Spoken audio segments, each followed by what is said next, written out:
ونؤمن به ونتوكل عليه ونعوذ بالله من شرور أنفسنا ومن سيئات أعمالنا ونعوذ بالله من شرور أنفسنا ومن سيئات أعمالنا ونعوذ بالله من شرور أنفسنا ومن سيئات أعمالنا من يهد الله فلا مضل له ومن يضلل فلا هادي له أشهد أن لا إله إلا الله وحده لا شريك له جل عن الشبيه والمثيل والكفء والند والنظير وأشهد أن سيدنا ونبينا ومولانا محمدا صلى الله عليه وسلم عبده ورسوله صفيه وخليله خيرته من خلقه أمينه على وحيه أرسله ربه رحمة للعالمين وحجة على العباد أجمعين فهدى الله تعالى به من الضلالة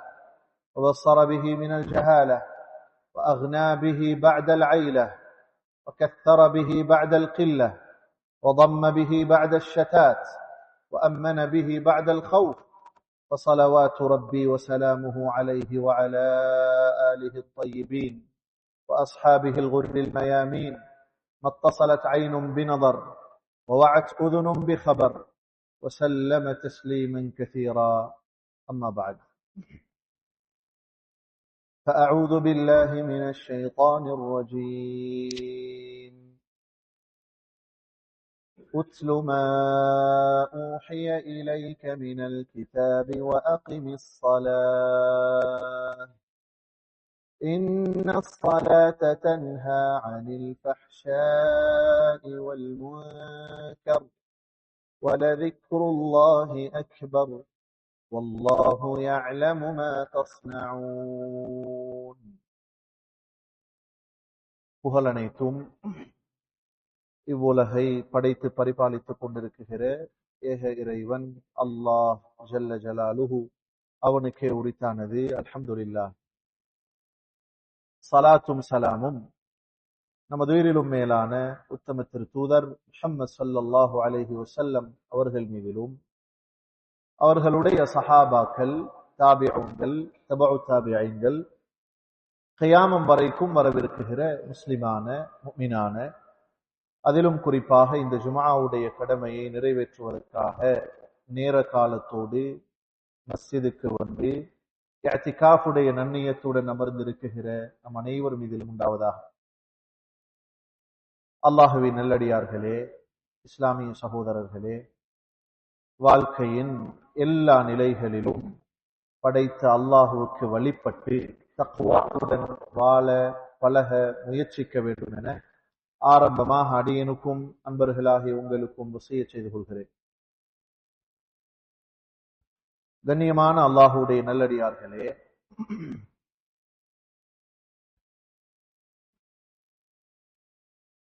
அல்லாஹு தஆலா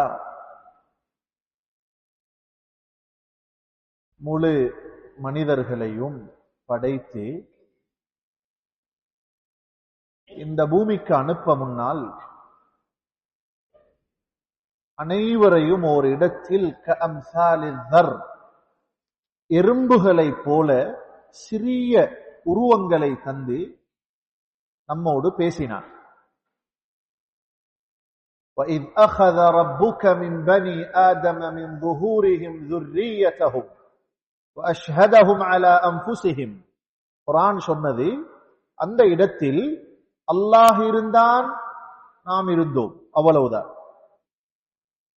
மூன்றாவது, நம்மை ஈர்க்கக்கூடிய அல்லது நமக்கு பெரிதாக தெரியக்கூடிய எதுவும் இருக்கவில்லை. அந்த இடத்தில் வைத்து உலகில் வாழ போகிற அத்தனை பேரோடும் அல்லாஹ் ஒரு ஒப்பந்தம் செய்தான். அவன் கேட்டான், அலஸ்து பிரப்பிக்கும், நான் உங்களுடைய ரப்பல்லவா என்று கேட்டான்.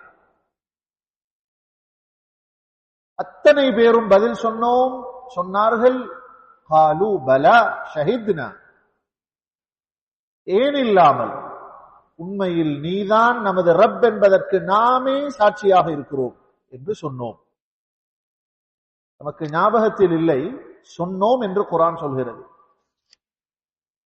அல்லாஹுடைய நல்லடியார்களே, இப்படி அவன் ஒரு ஒப்பந்தத்தை வாங்கிவிட்டுதான் இந்த பூமிக்கு நம்மை அனுப்பினான். அந்த இடத்தில் அந்த ஒப்பந்தத்தை மீறுவதற்குரிய வேறெந்த பராக்குகளும் நமக்கு இருக்கவில்லை. அதனால் உண்மையை சொன்னோம், நீதான் நம்முடைய ரப், நாமெல்லாம் உன்னுடைய அடிமைகள். இது சாதாரணமான ஒப்பந்தம் அல்ல. உலகத்தில் ஒரு வியாபார ஒப்பந்தங்களை விடவும், சொல்லப்போனால் திருமண ஒப்பந்தங்களை விடவும், ஒரு மனிதனுக்கு மனிதர்கள் அல்லது வேறு விடயங்களில் மனிதனுக்கு சம்பந்தப்படுகிற உடன்படிக்கைகள், ஒப்பந்தங்களை எல்லாம் விட அல்லாஹ்வுக்கும் அடியானுக்கும் இடையிலான உண்மையான உறவை சொல்கிற ஒரு ஒப்பந்தம். நீ ரப், எஜமான், உனக்கு கட்டுப்பட்டு நடக்க போகிற அடிமை நான். சொல்லிட்டோமா இந்த ஒப்பந்தத்தை? அல்லாஹ் தஆலா பூமிக்கு அனுப்பினான். நீங்க சொன்ன இந்த சொல்லில், ஒப்பந்தத்தில் உண்மையாளர்களாக இருக்கிறீர்களா இல்லையா என்று பார்ப்போம், போங்களேன் துனியாவுக்கு என்று நம்மை அனுப்பியிருக்கிறான். இங்கு நாம் வாழுகிற பொழுது அந்த ஒப்பந்தத்தை மறக்காமல் இருக்க வேண்டும் என்பதுதான் இந்த உலக வாழ்க்கையுடைய டாஸ்க்.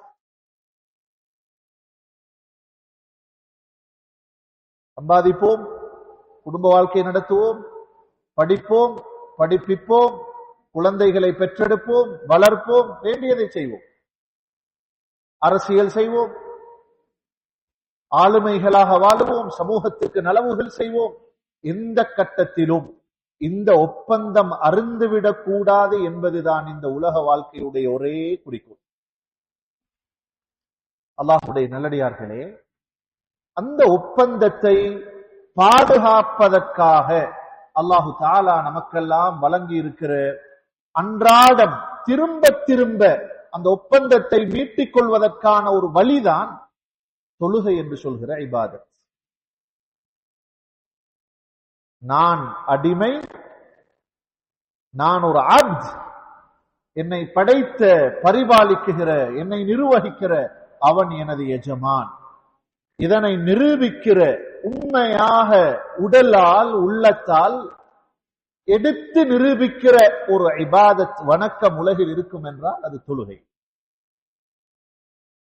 யாரிடத்தில் தொழுகையில் பேணுதல் இருக்குமோ அந்த தொடர்பை அவர் பேணுகிறார் என்பது அர்த்தம்.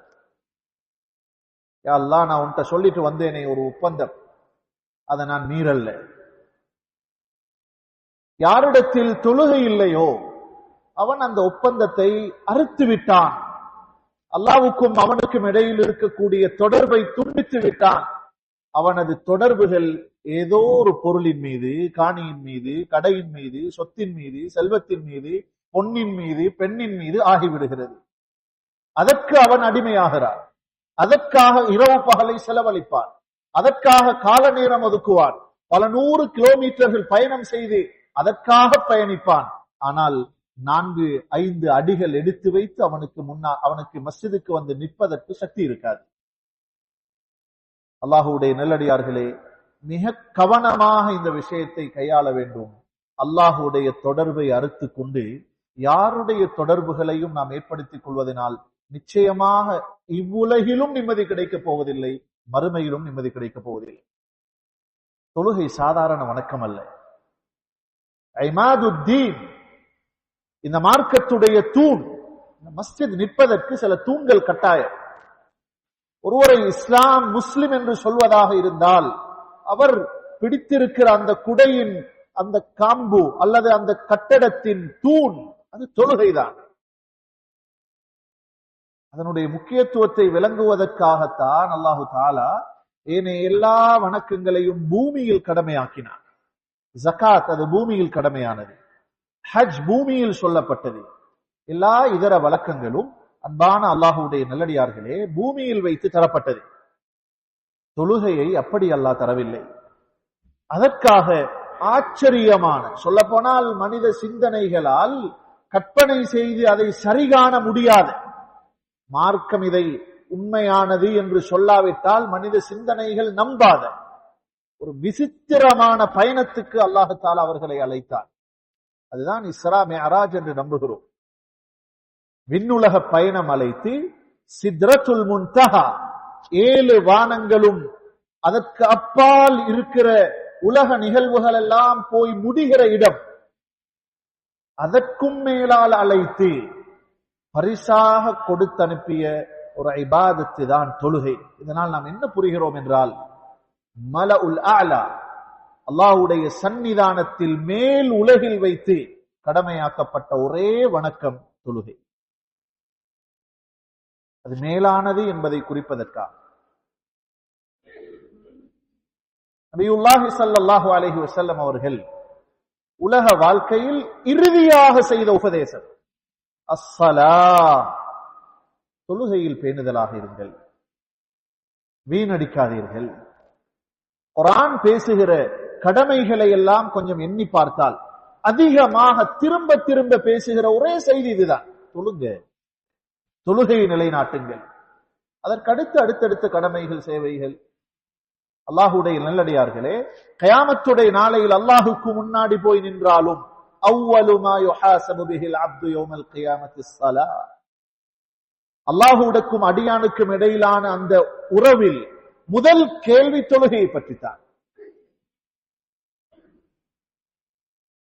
வானில் வைத்து கடமையாக்கினான், குர்ஆனில் திரும்ப திரும்ப பேசினான், ரசூலுல்லாஹ்வுடைய கடைசி வசியத்தாக ஸல்லல்லாஹு அலைஹி வஸல்லம் தொழுகையாக்கினான், திரும்பவும் கியாமத்தில் முதலாக கேட்கப் போகிறார்.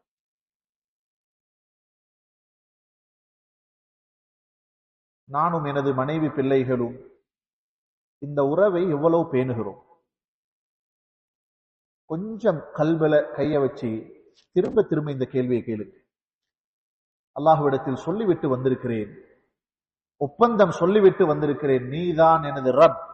அதை நிரூபிக்கிற உடலியல் ரீதியான மிகப்பெரிய வணக்கம் தொழுகை. பாருங்க, உலகத்துல மனிதனுக்கு அல்லாஹ் தந்திருக்கிற இந்த உடலில் ஒவ்வொரு உறுப்புக்கும் அல்லாஹுக்கு செய்ய வேண்டிய நன்றி கடன் இருக்கிறது. கண்ணால் செய்ய வேண்டிய நன்றி கடன் இருக்கிறது, காதால் செய்ய வேண்டிய நன்றி கடன்கள் இருக்கின்றன. முழு உடலையும் பயன்படுத்தி செய்யப்படுகிற ஒரே வணக்கம் தொழுகைதான். தொழுகையில் இருக்கிற ஒரு அடியான் உச்சந்தலையிலிருந்து உள்ளங்கால் வரைக்கும் அவனது உடலுக்கு வேலை இல்லாத உறுப்பில்லை.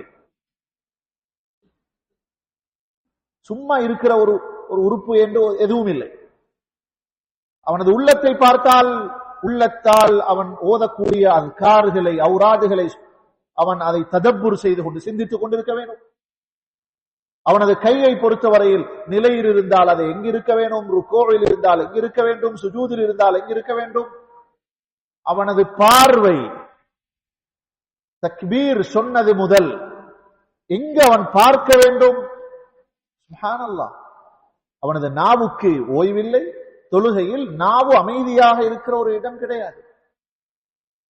உடல் உறுப்புக்கள் முழுக்க அல்லாஹ்வுக்கு முன்னால், யா அல்லாஹ், எனக்கு ஆக பெரியது இதுதான், இந்த உடலையே நான் முழுக்க உனக்கு அர்ப்பணிக்கிறேன் என்று அடிமைத்துவத்தை நிரூபிக்குகிற ஒரு இபாதத் தொழுகை.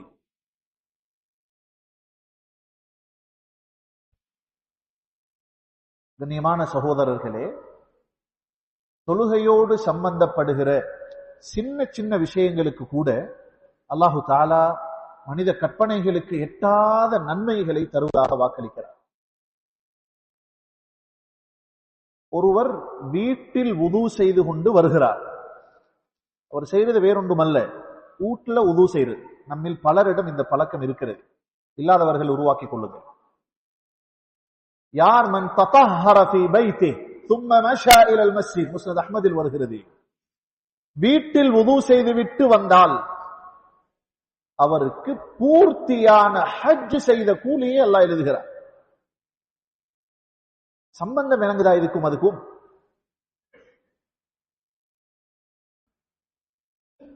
நடந்து வருகிறார்.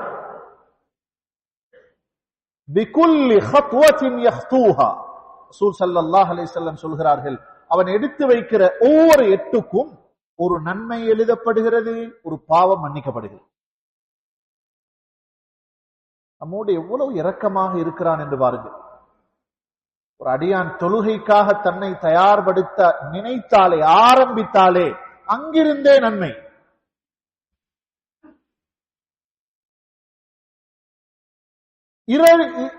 இருட்டில் வருகிறார். அவருடைய வீட்டிலிருந்து இருட்டில வாரார் என்று வைங்க. பஷ்ஷிரில் மஷ்ஷாஈன ஃபில் துலம் பின்னூரி தாம் யௌமல் கியாமா. மஸ்ஜிதுகளுக்கு இருளில் நடந்து வருகிறார். அவர் அந்த பாதையில பல்ப் போடப்பட்டில்லை வைங்க உதாரணத்துக்கு. நிச்சயமாக அந்த இருட்டில் நடந்தார் அல்லவா, அதற்காக அல்லாஹ் தஆலா கியாமத்துடைய நாளையில் அவருக்கு வெளிச்சத்தை தருவதாக நன்மாராயம் சொல்லுங்கள் என்று ரசூல் ஸல்லல்லாஹு அலைஹி வஸல்லம் சொன்னார்கள். தூரத்திலிருந்து வருகிறார், தூரத்தில் இருந்து. சுப்ஹானல்லாஹ், சஹீஹ் முஸ்லிமில் ஒரு ஹதீஸ் இருக்கிறது. ஒரு சஹாபி இருந்தார், அவருடைய வீடு மஸ்ஜிதிலிருந்து மிக தூரத்தில் இருந்தது. பாரவங்கள் எல்லாம் பார்த்தால் வக்தில முன்சஃப்ல அவர் தான் இருப்பார். சஹாபாக்களுக்கே ஒரு கவலை, இந்த மனுஷன் மிச்ச தூரத்தில் இருந்து வாரார். அவரிடத்துல போய் ஆலோசனை சொன்னார்கள், உங்களோட வீடு மிச்சம் தூரத்தில் இருக்குது, நீங்க ஒரு கழுதையை வாங்கி கொண்டால் பகல் நேரத்தில் வெயிலில் இருந்து உங்களது காலையும், இரவு நேரத்தில் இந்த விஷஜந்துக்களில் இருந்தும் பாதுகாப்பாக மஸ்ஜிதுக்கு வரலாமே, கழுத வாகனம் பைக் வாங்கி கொள்ளலாமே என்பது போல ஒரு ஆலோசனை. அவர் என்ன தெரியுமா சொன்னார்? وَمَا أُحِبُّ أَنَّ بَيْتِي مُطَنَّبٌ بِبَيْتِ مُحَمَّدٍ صَلَّى اللَّهُ عَلَيْهِ وسلم. எனக்கு எனது வீடு ரசூலுல்லாஹி ஸல்லல்லாஹு அலைஹி வஸல்லம் உடைய வீட்டோடு ஒட்டி இருப்பது கூட விருப்பமில்லை. அதை விடவும் மஸ்ஜித் என்கின்றால் எனது வீடு தொலைவில் இருக்க வேண்டும், நான் மஸ்ஜிதுக்காக நடந்து வர வேண்டும். அவருடைய ஆசையை பாருங்கள். சொன்னார்கள் நபியுல்லாஹி ஸல்லல்லாஹு அலைஹி வஸல்லம், லக்க மஹ்தஸப்த், உனக்கு 2 கூலிகளும் உண்டு. அதாவது இமாம் நவவி ரஹிமஹுல்லாஹ் சொல்கிறார்கள், மஸ்ஜிதுக்கு வருகிற பொழுது அவர் மஸ்ஜிதுக்காக வருகிறார் என்பதற்காக ஓர் 8க்கும் நன்மை தீமை, அதாவது நன்மை எழுதப்படுகிறது, தீமை அளிக்கப்படுகிறது. அது போல அவர் தொழுது முடிச்சிட்டு வீட்டுக்கு போனால், தொழுது முடித்து விட்டு வீட்டை நோக்கி போகிறார். இப்பொழுது அவருடைய சிந்தனைகள் எல்லாம் வித்தியாசம். தொழுதுட்டு போறார் இல்லையா, இது சில பொழுது உங்களுக்கு புதிதாக இருக்கலாம். எப்படி மஸ்ஜிதுக்கு வீட்டில் இருந்து வருகிற பொழுது நன்மை எழுதப்படுகின்றதோ, தொழுது விட்டு போகிற ஒருவருக்கு எங்கு போகிறாரோ அந்த இடம் வரைக்கும் வைக்கிற எட்டுக்களுக்கும் நன்மை எழுதப்படுகின்றன. உங்களது ஆதரவை போல உங்களுக்கு நன்மை உண்டு. பனு சலிமா கோத்திரத்தார் பெரிய ஒரு குடும்பம். அது மஸ்ஜிது நபவிக்கு பக்கத்தில் இருந்த வெற்று காணி. அந்த காணியை வாங்கி வீடு கட்டி பள்ளிக்கு பக்கத்துல குடியேறுவோம் என்று நினைத்தார்கள். நபியுல்லாஹி ஸல்லல்லாஹு அலைஹி வஸல்லம் அந்த மக்களை கூப்பிட்டு கேட்டார்கள், நீங்க பள்ளிக்கு பக்கத்துல வர போறீங்களாமே? ஆம் யா ரசூலல்லாஹ். நல்ல நோக்கம். சொன்னார்கள், தியாரக்கும் தியாரக்கும் துக்தப் ஆதாருக்கும், உங்களது வீடுகளை இருக்கிற இடத்திலே வைத்துக் கொள்ளுங்கள், நீங்கள் அங்கிருந்து இங்கு நடந்து வாருங்கள். துக்தப் ஆதாருக்கும், உங்களுடைய காலடி சுவடுகளும் நன்மையாக எழுதப்படும். சூரா யாசீனில் ஓதுகிறோமே, சனக்துபு மா கத்தமு வ ஆதாரஹு. ஆதார் என்பது காலை வச்சு தூக்கின பின்னால அந்த பூமியில் இருக்கிற தடயம், காற்றடித்தால் கூட அழிந்து போகும். அதை கூட அல்லாஹ் தொழுகைக்காக நடந்து வருபவன் விஷயத்தில் அதனை இழக்க வைப்பதில்லை, அதற்கும் நன்மைதான். ஏன் மிஸ் ஆக்குறோம்? கண்ணியமான சகோதரர்களே, நண்பர்களே, பெரியவர்களே, மஸ்ஜிதுக்கு வந்து விட்டாரா? சுப்ஹானல்லாஹ், அவர் மஸ்ஜிதுக்கு வந்து இகாமத்துக்குரிய நேரம் இருக்கிறது. அவர் தொழுகையை இகாமத்தை எதிர்பார்த்து உட்கார்ந்து இருக்கிறார்.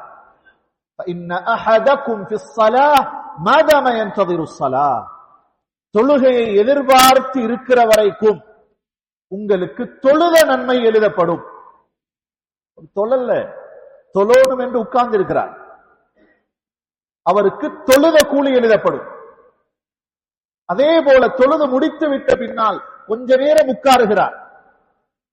இந்த பழக்கங்களை வாழ்க்கையில் மாணவர்களை உருவாக்கிக் கொள்ள வேண்டும். தொழுது முடிந்த பின்னால் ஏதோ பெரியோரு வேலையை தலையில் வைத்துவிட்டு வந்தது போல வேகமாக செல்வது, அது உண்மையில் ஒரு முஃமினுக்கு அழகானதல்ல.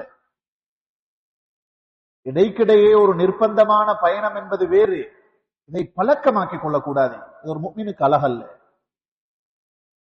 அவர் உட்கார்ந்து சொல்லப்பட வேண்டிய அத்கார்களை சொல்லி திக்ருகளை சொல்லி தான் ஃபர்துக்கு பின்னால் கேட்கப்படுகிற துஆக்கள் கபூலாகும் என்ற பெரிய ஆதரவோடு தனது பிரச்சனைகளை எல்லாம் அல்லாஹ்விடத்தில் சொல்லிவிட்டு ஒரு 5-10 நிமிடம் உட்கார்ந்து விட்டு போய் பாருங்களேன், என்ன கிடைக்கும் தெரியுமா? சொன்னார்கள் நபியுல்லாஹி ஸல்லல்லாஹு அலைஹி வஸல்லம், அந்த மனிதன் உட்கார்ந்து கொண்டிருக்கிற வரைக்கும் மலக்குமார்கள் அவருக்காக துஆ செய்கிறார். சஹீஹ் முஸ்லிமில் இருக்கிறது. எப்படி துஆ செய்கிறார்கள்? அல்லாஹும்ம ஃபிர்ல, அல்லாஹும்ம அர்ஹம், யா அல்லாஹ் இவருக்கு நீ இரக்கம் காட்டுவாயாக. நமது துஆவை தான் அல்லாஹ் கபூல் செய்ய மாட்டான் சில பொழுது.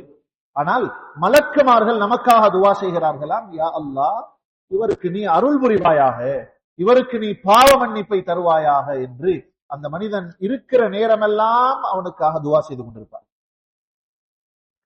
நான் சொல்லவில்லை தொழுகைக்குரிய கூலிகளை. தொழுகைக்காக வீட்டிலிருந்து வுது செய்து தயாராகி நடந்து வந்து அவருடைய ஆசைகளை எல்லாம், எண்ணங்களை எல்லாம், தேவைகளை எல்லாம் அல்லாஹ்விடத்தில் சொல்வதற்காக எதிர்பார்த்திருக்கிற வரைக்கும் பார்க்கும் பொழுதே அவன் முழுமையாக பாவத்திலிருந்து துப்புரவாகி விட்டான் என்று நினைக்கிறது. வுது செய்கிறார், வுது இருக்கிறதே, இதை இபாதத்துடைய உணர்வில் செய்ய வேண்டும்.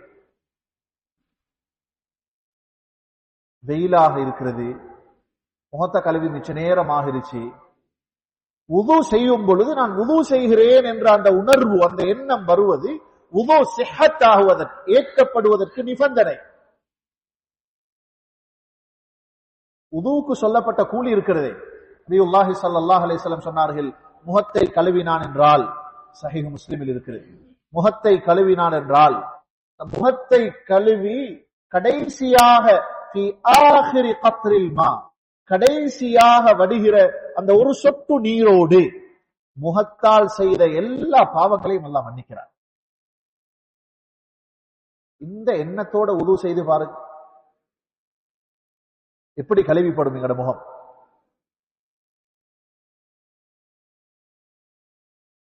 கைகளை கழுவுகிறார், கழுவி முடிகிற கடைசி சொட்டு நீரில் அவர் கரத்தால் பிடித்த, எடுத்த, கொடுத்த ஹராமான அத்தனையையும் அல்லாஹ் அந்த கழுவுறதோட பாவத்தையும் கழுவிடுறார். அப்படியே சொன்னார்,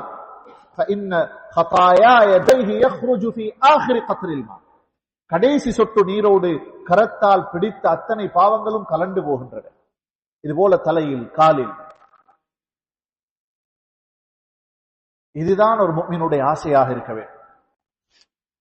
சொன்னார்கள், இதையெல்லாம் செய்து முடித்து முழு பாவங்களிலிருந்தும் துப்பரவாகி மஸ்ஜிதுக்கு வந்து தொலை முன்னாலே ஒரு வக்துக்காக தயாராகி வந்து சஃப்ல நிக்கிற நேரத்திலேயே முழு பாவங்களும் மன்னிக்கப்பட்டவனாக இருந்தால் அவனுக்கு வேற என்ன தேவை?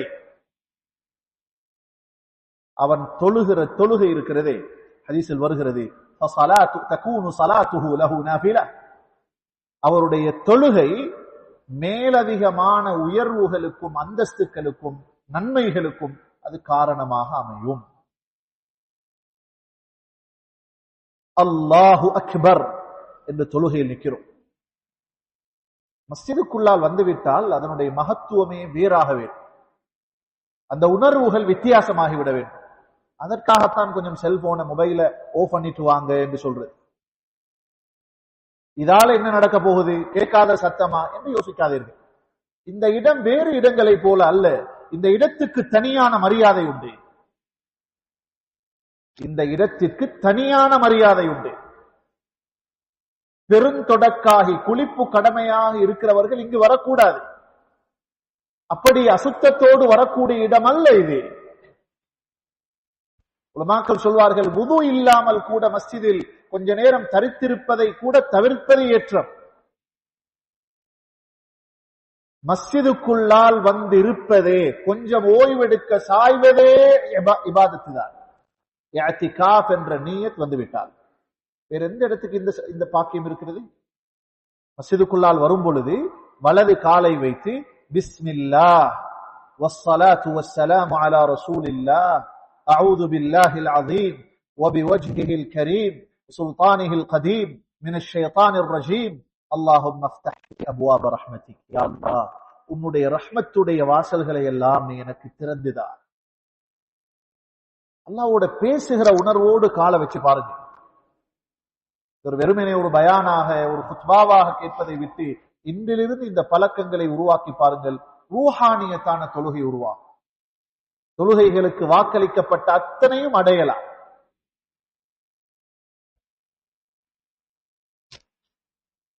அல்லாஹ்வுடைய ரஹ்மத்துடைய வாசல்களை திறந்துதா என்றுதானே வருகிறோம்.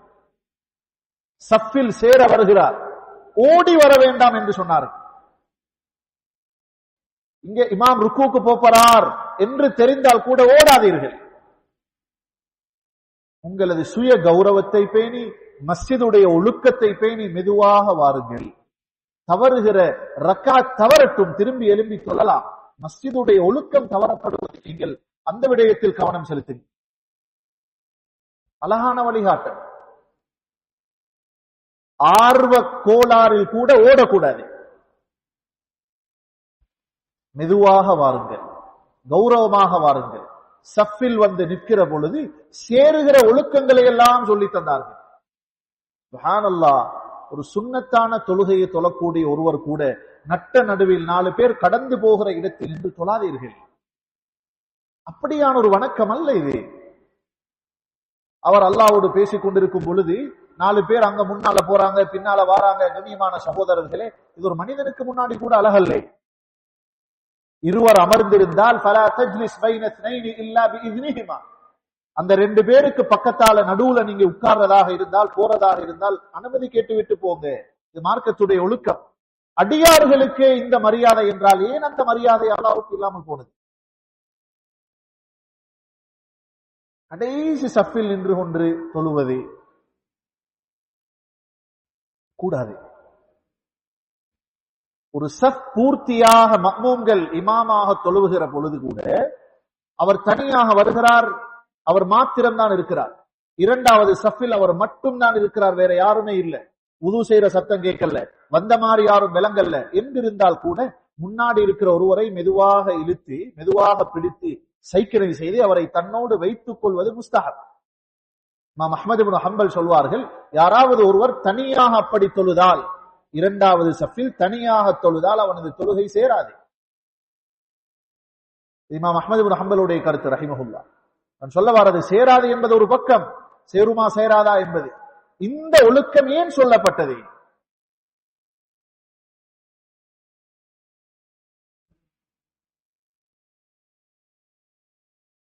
அல்லாஹ்வுடைய நல்லடியார்களே, சஃப்புகளில் நேராக நிற்பது. 11 வார்த்தைகளை ரசூலுல்லாஹ் பயன்படுத்துவார்கள் ஸல்லல்லாஹு அலைஹி வஸல்லம். சஃப்ல நின்றால் இமாமாக இருக்கிறவர் திரும்பி இஸ்ஸவு சவ்வு தராசு சுத்துல் ஹலல் 11 வார்த்தைகள் ஹதீஸ்களில் எனக்கு தெரிந்ததுக்கு வந்திருக்கிறது. இன்னும் இருக்குமோ தெரியாது. அந்த காலங்களில் நேராக ஈட்டி செய்வார். அந்த ஈட்டியை கொண்டு வந்து சஃப்புகளில் நிற்கக்கூடியவர்களுக்கு அப்படியே அவர்களை அந்த ஈட்டியை வைத்து நேர்பார்ப்பார்களாம். வீடு கட்டுகிற பொழுது அந்த மட்டக்கம்பை வைத்து நேர்பார்ப்பது போல சஃப்புகள் நேர்பார்க்கப்பட்டது. சொல்லுவார்கள், சஃப்புகளில் நேராக இருங்கள், இல்லை என்றால் உங்களது உள்ளங்களை அல்லாஹ் குழப்பி விடுவார். சஃப்ல நேராக நிற்கிறதுக்கும் சஃபில் வளைந்து நிற்பதற்கும் உள்ளங்கள் வளைவதற்கும் புத்தி பதில் சொல்லாது. ஆனால் அதில் ஒற்றுமை சீர்குலையும். இருக்கிற சஃப் நேராகாவிட்டால் ஒற்றுமை இல்லாத சமூகம் உருவாகும். இங்கு என்ன பிரச்சனைக்கு தீர்வு இருக்கிறது? கண்ணியமான சகோதரர்களே, இமாமாக மக்மூமாக அல்லது தனியாக அல்லாஹு அக்பர் என்று தக்பீர் சொல்கிறோம். இது சாதாரண ஆரம்பம் அல்ல.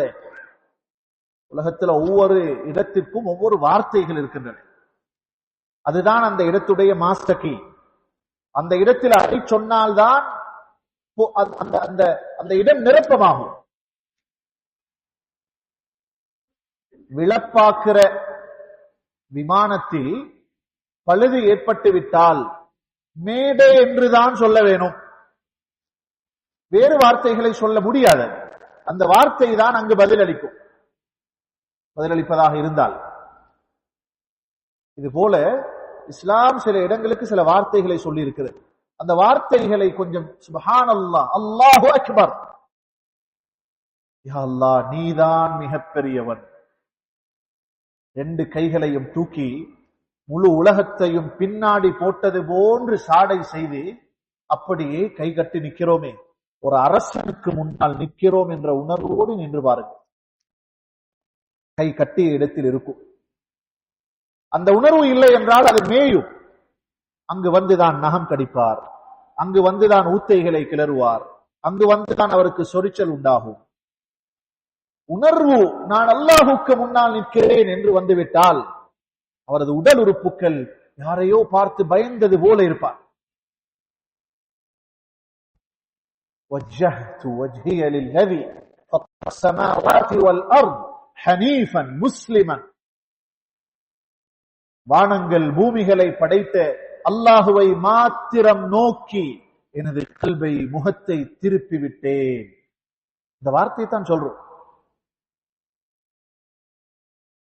எதையோ யோசிச்சுக் கொண்டு வஜ்ஜஹத் வஜ்ஹியல் இல்லது இப்படி ஓதுவதற்காக தரப்பட்டதல்லது. நான் ஆரம்பத்தில் சொன்னது போல தக்பீர் சொல்லிவிட்ட ஒரு மனிதன் தொழுது கொண்டிருக்கிற பொழுது அவருக்கு முன்னால் கடப்பதை 40 என்று சொன்னார்கள் ரசூல் ஸல்லல்லாஹு அலைஹி வஸல்லம். அது நாட்களா, வருஷங்களா, மாதங்களா, அல்லாஹு ஆலம். 40 வருஷங்கள் என்று வையுங்கள், அல்லது குறைவாக 40 நாட்கள் என்றே வைத்துக் கொள்வோமே. அவருக்கு முன்னால் கடந்து செல்கிற பாவத்தை இவர் புரிவாராக இருந்தால், தொழக்கூடிய மனிதனுக்கு முன்னால கடந்து போறதில பாவத்தை விளங்குவாராக இருந்தால் 40 நாட்கள் தொழுது முடியட்டும் என்று எதிர்பார்ப்பதை பெரிதாக அல்லது சிறிதாக நினைப்பார். 40 நாள் நிற்போம், பிரச்சனை இல்லை, தொழுது முடியட்டும். அவர் சாதாரண ஆளோடு அதாவது உரையாடவில்லை. இன்னல் முஸல்லிய யுனாஜி ரப்பா. ரசூல் ஸல்லல்லாஹு அலைஹி வஸல்லம் சொன்னார்கள், தொழுகையில் இருப்பவன் அல்லாஹ்வோடு உரையாடுகிறார். அதற்கு பின்னால் சொல்லப்படுகிற துஆஉல் இஸ்திஃப்தாஹ், சுப்ஹானக்கல்லாஹும்ம வ பிஹம்திக வ தபாரக இஸ்முக வ தஆலா ஜத்துக் வ லா இலாஹ கைருக். இவைகள் எல்லாம் நமக்கு கோபித்துக் கொள்ளாதீர்கள், நமக்கு இவைகள் எல்லாம் மந்திரம்.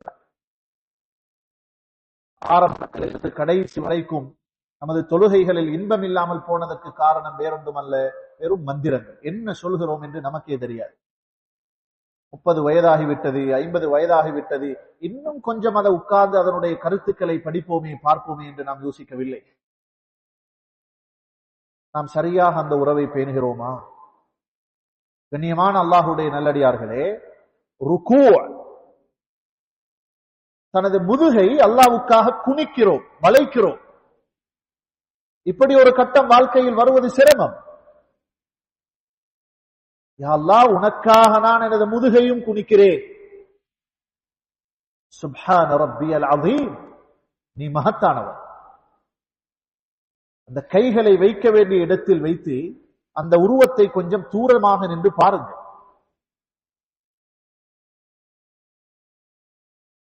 நாங்க யாருக்கும் முன்னாலையும் குனியரல்ல என்று சொல்கிற உணர்வோடு பாருங்கள். அது எவ்வளவு மனிதன் தன்னுடைய அடிமைத்துவத்தை நிரூபிக்கிற ஒரு தோற்றம் அது. சமி அல்லாஹு லிமன் ஹமித, அல்லாஹ் அவனை புகழ்ந்தவனுடைய துஆவுக்கு பதில் அளித்து விட்டான். அப்படி என்றுதான் எழும்புகிறோம். தொழுகையுடைய எல்லா இடங்களிலும் அல்லாஹு அக்பர், அல்லாஹு அக்பர் என்று சொல்கிற நாம் அந்த இடத்தில் மாத்திரம் சமி அல்லாஹு லிமன் ஹமித, அல்லாஹ் அவனை புகழ்ந்தவனுக்கு பதில் அளித்து விட்டான் என்று சொல்கிறோம். காரணம், அதற்கு பின்னாடி போற இடம் துஆவுடைய இடம், சுஜூத். அதனாலதான் அந்த இடத்துல மட்டும் வார்த்தை வித்தியாசம். சும்மா பசந்துக்கு வைக்கப்பட்ட ஒன்றல்ல, குனிஞ்சு எழும்புறதுக்கு அடையாளமாக வைக்கப்பட்டிருக்கிறதாக இருக்கலாம் என்று யோசித்து விடாதீர்கள். ஒவ்வொரு வார்த்தையும் அற்புதமானது. ربنا لك الحمد حمدا كثيرا طيبا مباركا فيه ربنا لك الحمد ملء السماوات وملء الارض وملء ما شئت من شيء بعد. இப்படி புகழக்கூடியவர்களுக்கு அல்லாஹ் கேட்கிற துஆவை கபூல் செய்ய போகிறான் என்று சொல்லிவிட்டு அல்லாஹு அக்பர், முழு உடலும் உறுப்புகளும் உள்ளமும் குனிகிற இடம் அது. தொழுகையுடைய எல்லா இடங்களிலும் இந்த இடத்தை போல ஒரு மனிதன் குனிகிற இடம் இல்லை. அதனால் தான் இவ்வளவு குனிகிறோமே. அக்ரபு மா யகூனுல் அப்து மிர் ரப்பிஹி வ ஹுவ சாஜித். ஒரு அடியான் அல்லாஹ்வுக்கு மிக நெருக்கமாக இருக்கிற கட்டம் சுஜூதில் இருக்கும் பொழுது. அந்த நேரத்தில் உங்களது துஆக்களை கேளுங்கள். கமீனுன் அன் யுஸ்தஜாப லக்கும், அந்த துஆக்கள் நிச்சயம் கபூல் செய்யப்படும் என்று சொன்னார்கள் ரசூல் ஸல்லல்லாஹு அலைஹி வஸல்லம். அமர்கிறோம், ரப்பிக்ஃபிர்லி வர்ஹம்னி வஜ்புர்னி வர்ஸுக்னி வஹ்தினி வஆஃபினி வஅஃபு அன்னி. வாழ்க்கைக்கு தேவையான 7-8 விஷயங்களை கேட்கிறோம். தொழுகையின் இறுதியில் தஷஹுதுக்காக அமர்கிறோம். அந்த அமர்வு சாதாரண அமர்வு அல்ல. கைகளை எல்லாம் வைத்து அல்லாஹுவை புகழ்ந்து அத்தஹியாத்துல் முபாரகாத்துஸ் ஸலவாத்துத் தையிபாத்து லில்லாஹ். விளக்கம் சொல்பவர்கள் இன்று வரைக்கும் விளக்கம் சொல்கிறார்கள் இந்த வார்த்தைகளுக்கு. தர்ஜுமா சொல்ல முடியாது. புகழ் வார்த்தைகள், அல்லாஹ்வை புகழுகிற வார்த்தைகள். சஹாபாக்கள் சொல்வார்கள், இப்னு அப்பாஸ், இப்னு மஸ்ஊத் போன்றவர்கள் ரலியல்லாஹு அன்ஹுமா, இந்த தஷஹுதை ரசூல் ஸல்லல்லாஹு அலைஹி வஸல்லம் நமக்கு படித்து தருகிற பொழுது குர்ஆனுடைய ஒரு சூறாவை படித்து தந்தால் எவ்வளவு கவனமாக படித்து தருவார்களோ இது போல கவனம் எடுத்து சொல்லி தருவார்கள். இப்படி சொல்லுங்க, இங்க ஷத் இருக்குது, இங்க அத்தஹியாத்து முபாரகா அல்ல, தஹியாத்துல் முபாரகாத்துஸ் ஸலவாத்துத் தையிபாத்து லில்லாஹ். அதற்கு பின்னால் சலாம் சொல்கிறோம் நபி அவர்களுக்கு, அஸ்ஸலாமு அலைக அய்யுஹன் நபி வ ரஹ்மத்துல்லாஹி வ பரகாத்துஹு. மூன்றாவதாக நமக்கு அதே சலாம் சொல்கிறோம், அஸ்ஸலாமு அலைனா, யா அல்லாஹ் நமக்கும் உனது சலாமை தா, வஅலா இபாதில்லாஹி ஸாலிஹீன், அடியார்களுக்கும் நல்லோர்களுக்கும் தா. நான்காவதாக ஷஹாதா சொல்கிறோம், அஷ்ஹத், நான் சாட்சி சொல்கிறேன், அல்லா இலாஹ இல்லல்லாஹ், அல்லாஹ் ஒருவன். அதனை இஷாரா செய்யும் முகமாகத்தான், சைக்கினை செய்யும் முகமாகத்தான் கைகளை மடித்து வைத்துக் கொண்டிருந்த நாம் அஷ்ஹது அல்லா இலாஹ இல்லல்லாஹ் என்று வாயால் சொல்வது போல உறுப்பாலும் விரலாலும் சொல்கிறோம், நீ ஒருவன் தான். தொழுகையின் எல்லா கட்டங்களிலும் சுஜூது செய்கிற இடத்தை பார்க்க வேண்டும். தஷஹுதில் இந்த வார்த்தையை சொல்கிற பொழுது மட்டும், அஷ்ஹது அல்லா இலாஹ இல்லல்லாஹ் என்கிற பொழுது அந்த விரல் நீட்டப்படுவதோடு விரலையே சலாம் கொடுக்கிற வரைக்கும் பார்த்து கொண்டிருப்பது முஸ்தஹப். ஹுஃபாஃப் இப்னு ஈமா ரலியல்லாஹு அன்ஹுடைய ஹதீஸ் முஸ்னத் அஹ்மதில் இருக்கிறது. வகான யுஷ்கிசு பஸரஹு இலைஹா, தொழுகை முடிகிற வரைக்கும் அதையே பார்த்து கொண்டிருப்பார் நபியுல்லாஹி ஸல்லல்லாஹு அலைஹி வஸல்லம். இந்த நான்கும் தான் தஷஹுத். அதற்கு பின்னால் இந்த தொழுகையை நமக்கு கற்றுத்தந்த முஹம்மது ஸல்லல்லாஹு அலைஹி வஸல்லம் அவர்கள் மீது ஸலாத் சொல்கிறோம். அல்லாஹும்ம ஸல்லி அலா முஹம்மதின் வ அலா ஆலி முஹம்மத், இப்ராஹிமி ஸலவாத்தை சொல்லி அஸ்ஸலாமு அலைக்கும் வ ரஹ்மத்துல்லாஹ், யா அல்லாஹ் இந்த ஸலாத்தை எங்களுக்கு மிஸ் பண்ணிடாதே, எல்லா கட்டங்களிலும் நீ நமக்கு இந்த ஸலாத்தை தந்துவிடு என்ற உணர்வோடு சலாம் கொடுக்கும். அல்லாஹ்வின் மரியாதையில் துவங்கி அவன் பெரியவன் என்ற வார்த்தையில் துவங்கி சலாமத்தான வாழ்க்கையை தாயா அல்லாஹ் என்று முடிக்கிறோம். அற்புதமான வணக்கம். ஒரு மனிதனுக்கு ஏற்படுகிற எல்லா பிரச்சனைகளுக்கும் உரிய தீர்வை அல்லாஹ் இதிலே வைத்தார். சில வினாடிகளில் முடித்துக் கொள்கிறேன்.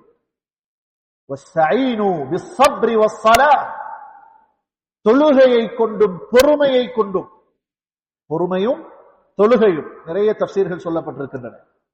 உங்களது எல்லா பிரச்சனைகளுக்கும் உரிய இஸ்திஆனத், உதவியை தேடுங்கள். நோயா, எந்த வைத்தியரிடத்தில் செல்லலாம் என்பதை இரண்டாவது யோசிப்போம். முதலாவது அல்லாஹ்விடம் தொழுகையின் மூலம் கேட்போம். தொழுகை என்பது அல்லாஹ்வோடு நேரடியாக தொலைபேசியில் அல்லது நேரடியாக உரையாடுவதற்கு சமம். ஏதாவது பதட்டமான நிலைகள் வந்துவிட்டால் தொழுவார்கள். சந்திர கிரகணம் தொழுதோமே, ஏன்? பதட்டமான ஒரு நிலை, உலக வளமைக்கு மாற்றம். அதனால் தொழுவார்கள் ரசூல் ஸல்லல்லாஹு அலைஹி வஸல்லம்.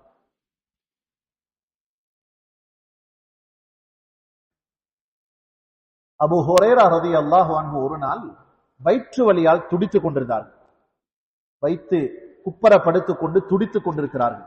நபியுல்லாஹி ஸல்லல்லாஹு அலைஹி வஸல்லம் பக்கத்தால போன நேரம் கேட்டார்கள், வயிற்று வலிக்கிறதா?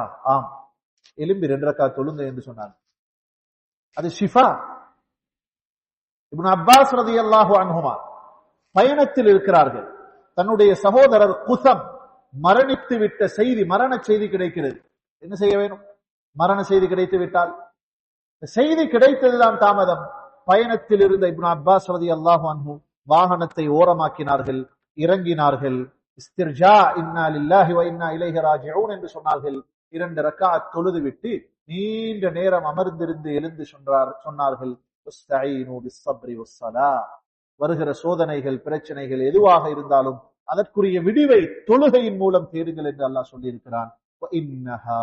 நிச்சயமாக தொழுகை இருக்கிறதே பாரமாகவே இருக்கும் பலருக்கு இல்ல அலல் ஹாஷிஈன், இரையச்சமுள்ள உள்ளச்சமுள்ள அல்லாஹுடைய உறவுகளை பேண வேண்டும் என்ற ஆசை உள்ளவர்களை தவிர மற்றவர்களுக்கு பாரமாகவே இருக்கும் என்று சொல்லி ஓதி முடித்தார்கள். அல்லாஹு தாலா இன்பமாக இந்த தொழுகைகளை நிறைவேற்றுகிற நல்ல மனதையும் பக்குவத்தையும் நம் அனைவருக்கும் நசீபாக்குவானாக. வாஹிரு தஅவானா அல்ஹம்துலில்லாஹி ரப்பில் ஆலமீன்.